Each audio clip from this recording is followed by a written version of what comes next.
dos yodos, como lo vamos a ver, pues eso se va a conocer con el nombre de diyodotironina.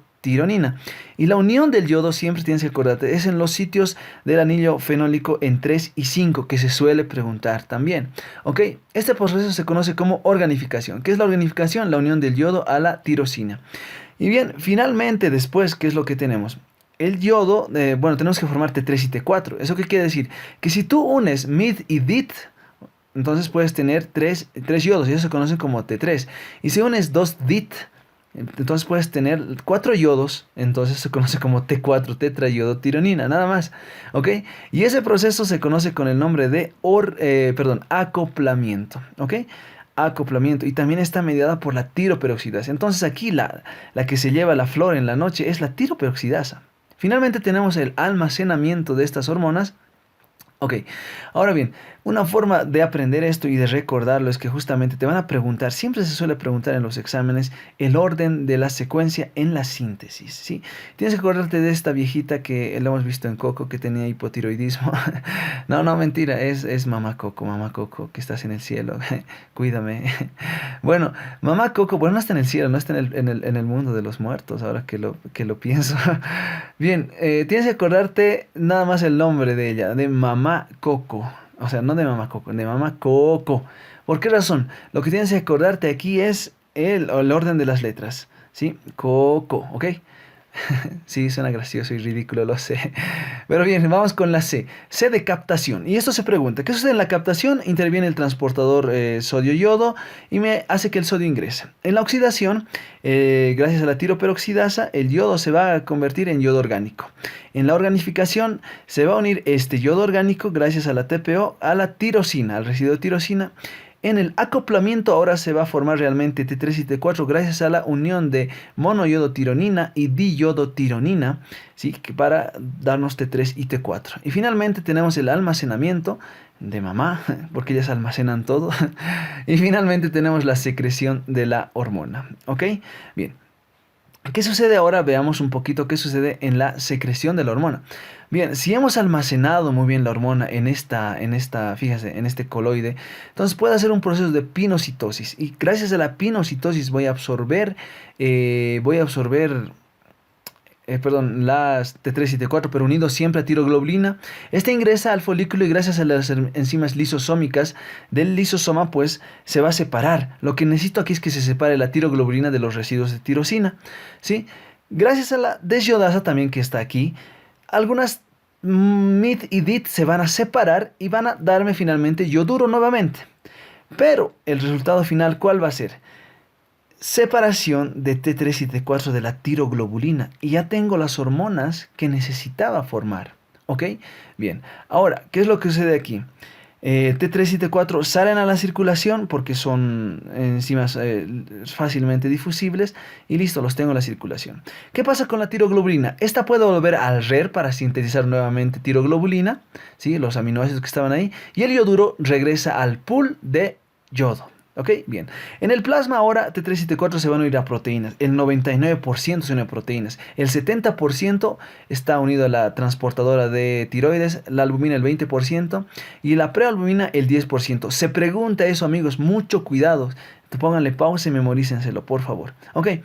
Bien, ahora bien, siempre también se pregunta las diferencias entre T3 y T4. ¿Quién tiene mayor actividad? Obviamente T3. ¿Ok? ¿Quién se secreta pero más? T4. Raro, ¿no? Vamos a ver en un rato por qué. Las proteínas. ¿Quién se une más a proteínas? Los dos se unen. 99% y solamente un 1% es libre. ¿Quién tiene mayor afinidad y por eso su mayor actividad? 10 veces más T3 que T4, ¿ok?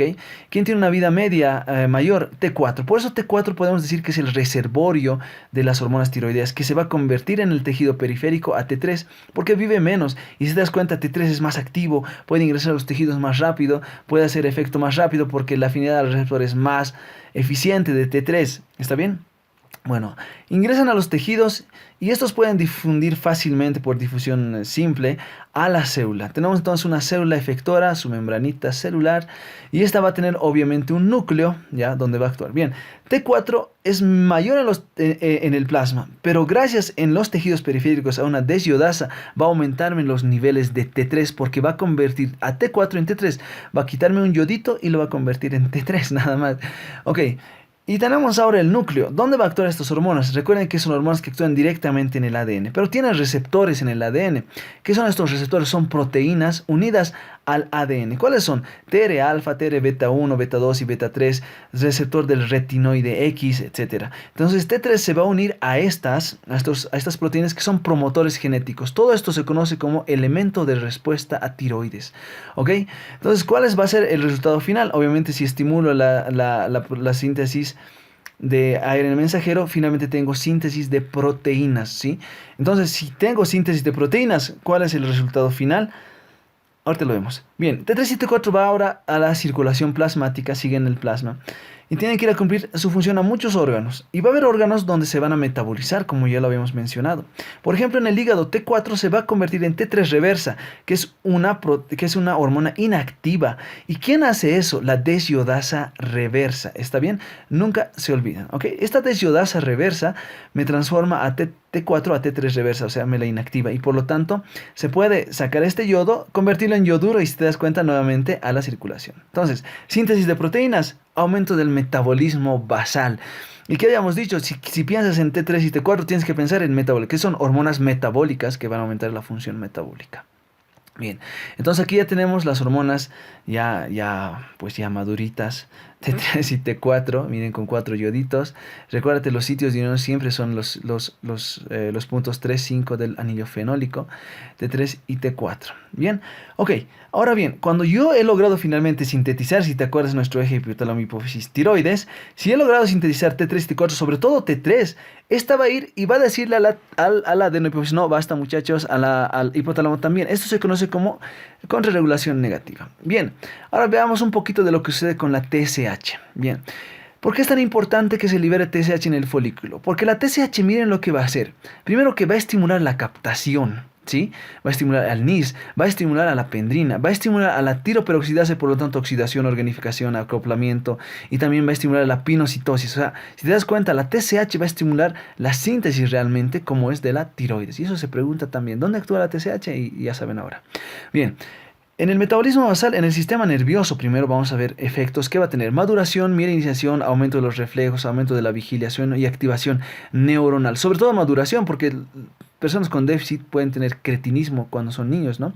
Entonces tiene que madurar el tejido nervioso gracias a la tiroides. En el crecimiento se liberan factores de crecimiento, se renuevan los tejidos, o sea, una piel tersa y suave siempre.